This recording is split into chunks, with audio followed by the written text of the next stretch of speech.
Hey everybody, it's Leroy from Leroy Gaming, and I am back today with another Vampire Survivors guide, and today I'm bringing you my top 10 beginner tips.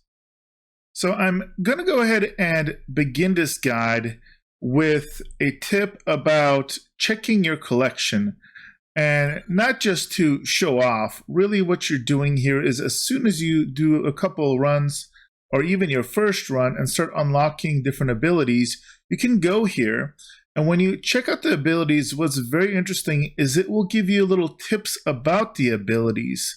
So for example, you'll notice with the whip, it says ignore speed and duration. So that's important because if you're building a certain build out as you play, you're going to know which kind of passive buffs will be helpful for what abilities. Now, sometimes it will also show you what it's best with. So for example, the Rune Tracer, another ability that one of the beginner characters gets right off the bat, it'll tell you best of speed upgrades and duration upgrades. So again, you can always go here once you unlock abilities and get some really neat extra pieces of information to help you to get the most out of the different abilities and items. And speaking of abilities, I wanted to highlight a very specific ability for tip number 2, which is the importance of Laurel, which is basically a shielding system. It scales with cooldown reduction, and for those of you that don't know, cooldown reduction is utilize the empty tome as you see down here. So this reduces the weapon cooldown, and I know it sounds kind of weird, but as you upgrade this will impact this ability as well. So that is very, very important. And the reason Laurel is so important is that this game is very, very unforgiving sometimes.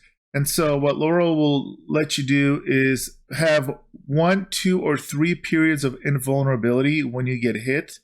And for the most part, even though this is a very offensive game, if you get unlucky and you don't have Laurel, you might run into a boss and you can very easily get 1 or 2 shot and your run can be over. So for the vast majority of builds, this is a go-to. It is by far the best defensive ability and investment. There are some builds that will not use it, but that's definitely for advanced play. So if you are beginning, get this as soon as it pops up as an option and stick with it. The next tip I want to give you is to destroy torches. You're going to have them in both levels. And what is important about these is these torches will drop a variety of different items. As you saw here, we got a small money bag, a small coin, and a money bag, but there are a variety of different buffs that you can get. Now I'm killing some here or destroying some as examples, but you can get everything from gold. You can get buffs that will destroy all the enemies on the screen. You can get little chicken sandwiches, which are one of the only ways to effectively heal in the game, which will give you 30 hit points when you eat them. You can freeze all enemies on the screen when you pick up another one. There's one that will pick up all of the gems on a map. So sometimes you'll be running around killing a lot of items or killing a lot of enemies, and a lot of gems will be on the ground. You pick that up in a timely manner and it's going to help you out there and get those all together, and you can get multiple levels at the same time. Also, if you get lucky, you'll get a little clover, and the clovers give you an extra 10% luck. And then finally, as far as these elements go, do note that your luck stat will impact what kind of drops come up. So normally your least lucky drop is a 1 gold coin, but the higher luck stat is, the more likely you're going to get whether either one of the super buffs or one of the heals. Now, my next tip has to do with the luck passive ability for beginners. So when you are starting out, I actually do recommend picking up the Clover passive.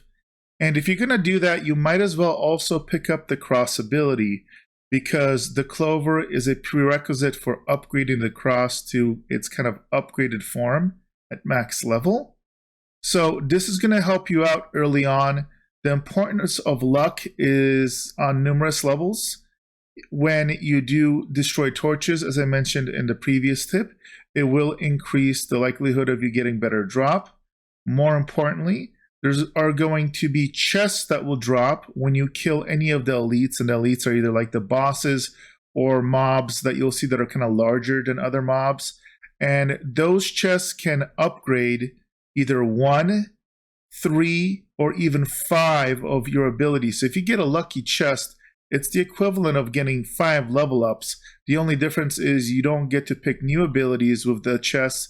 But let's just say you had the cross, the clover, and the knife as part of your abilities. You might get, 2 crosses, 1 knife, 2 clovers, or maybe 3 clovers, 1 cross, 1 knife. So the chests are really good, but they're RNG.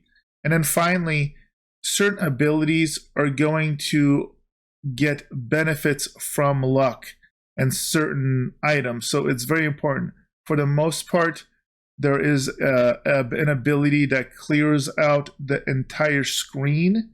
And you'll see in the collection, it even says that that ability is impacted by luck. So that is something to keep in mind, especially when you're starting out.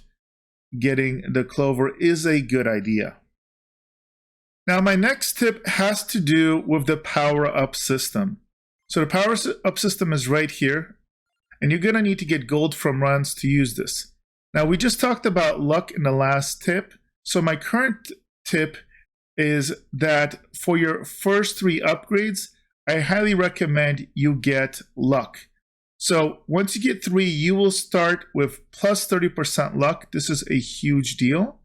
It's going to make a big difference. It is the equivalent of getting 3 tiers of luck within the game.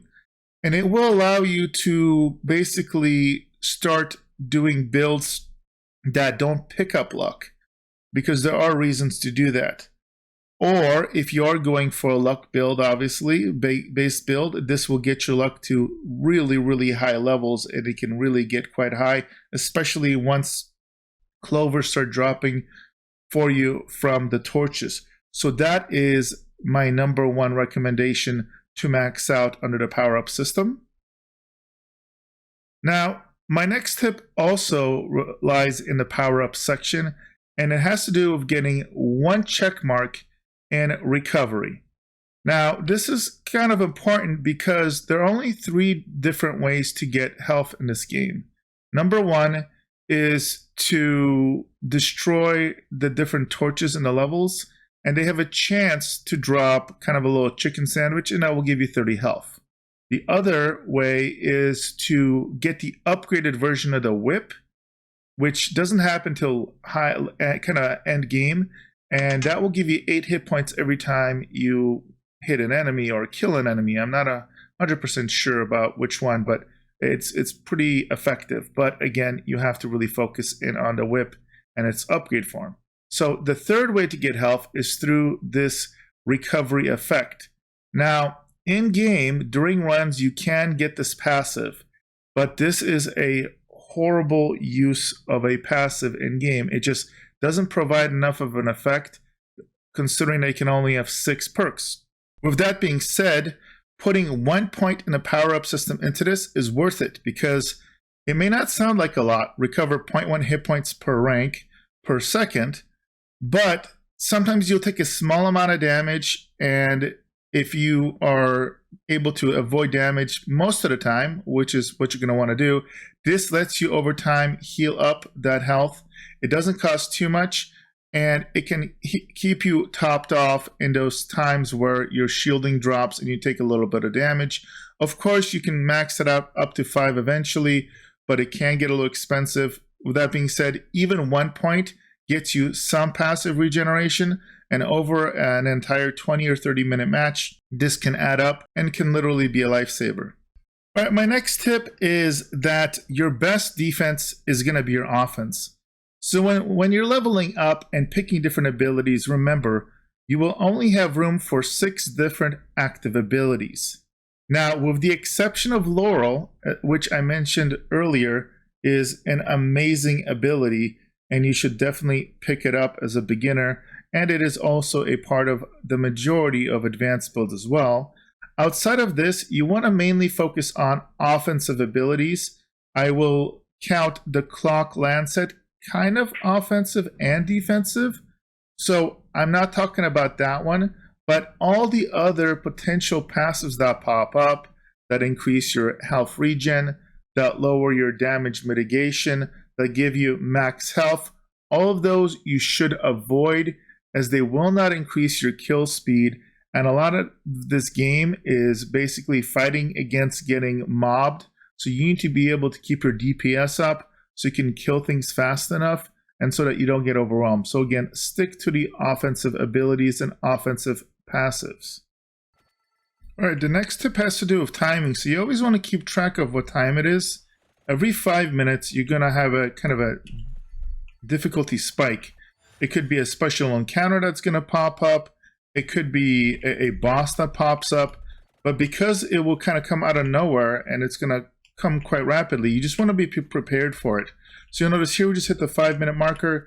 It spawned one of these little mini bosses, and we got these giant hordes of these, I guess you could call them mummies, I guess, spawning. Some of them will be harder than others, but basically you want to revolve your evaluation of how you're doing by how well you've been progressing for every 5 minute marker. 5 minutes isn't too bad. At 10 minutes is where you're going to have your first big challenge. And then, of course, at 15, at 20, at 25, and then finally at 30. So I won't spoil at 30, but at 30, things get really, really rough really, really quick. But that is what you want to keep in mind. There have been so many times where I'm kind of just farming and I don't pay attention to a little timer, and all of a sudden I hit like 25 minutes and everything hits and like, whoa, it kind of takes you off guard. So not only is a way to gauge how you're doing, but also just be prepared for that difficulty spike at those specific times.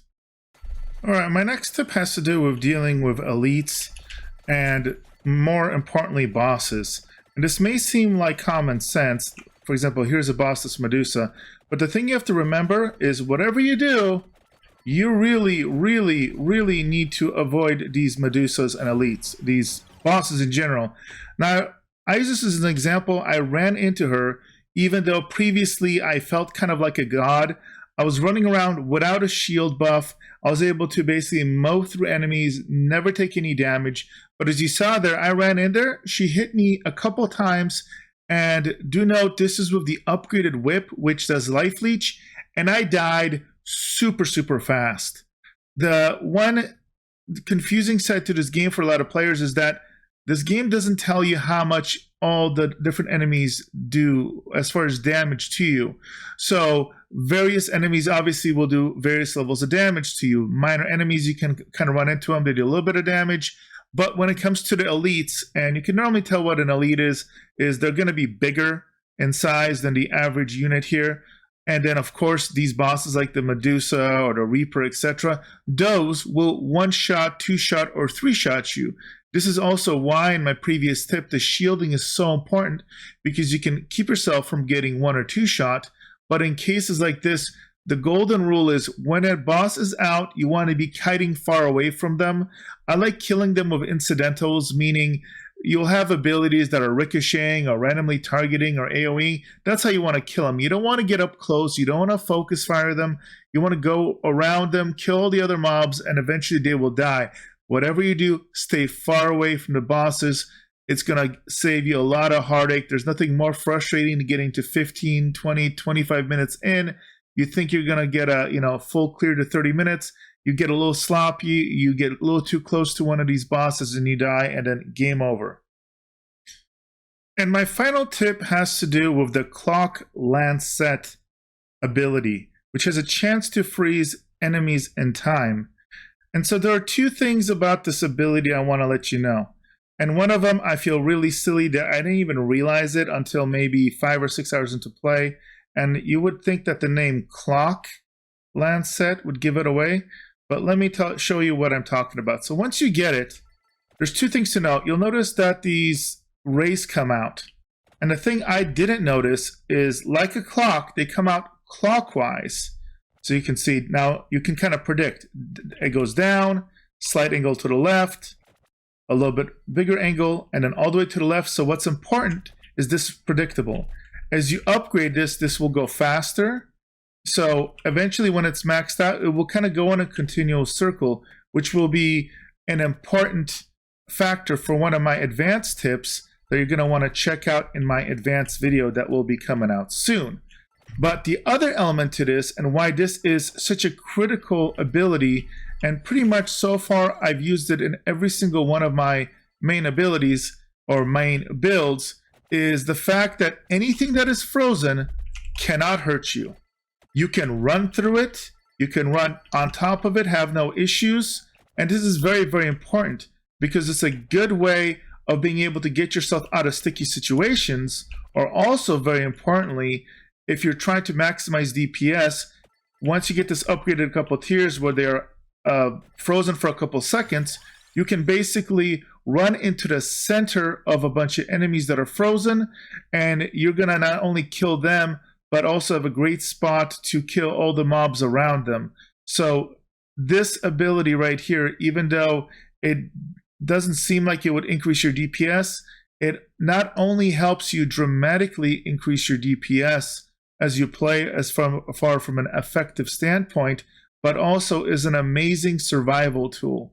And outside of the Laurel, which was from the earlier tip, the one other kind of defensive ability, this is the only other quote unquote, I'll call it a hybrid ability, half defense, half offense, that I would choose. All right, guys, I hope you guys found those top 10 tips for beginners helpful. If you did, make sure and drop a like. If you would like some other information about this game, or if you have any comments and feedback for me, make sure to drop a comment. Not only do I love interacting with you, but it's another great and free way that you can support my channel. So hopefully, again, you guys will enjoy this. I have some other videos that I will bring out for this game. Again, I found it very, very addicting. You can check out my initial impressions of it in my previous video, where I quite literally called it the best $2.99 on Steam you will spend in 2022. All right, guys, as always, thank you for all the support, and I'll see you guys in the next video.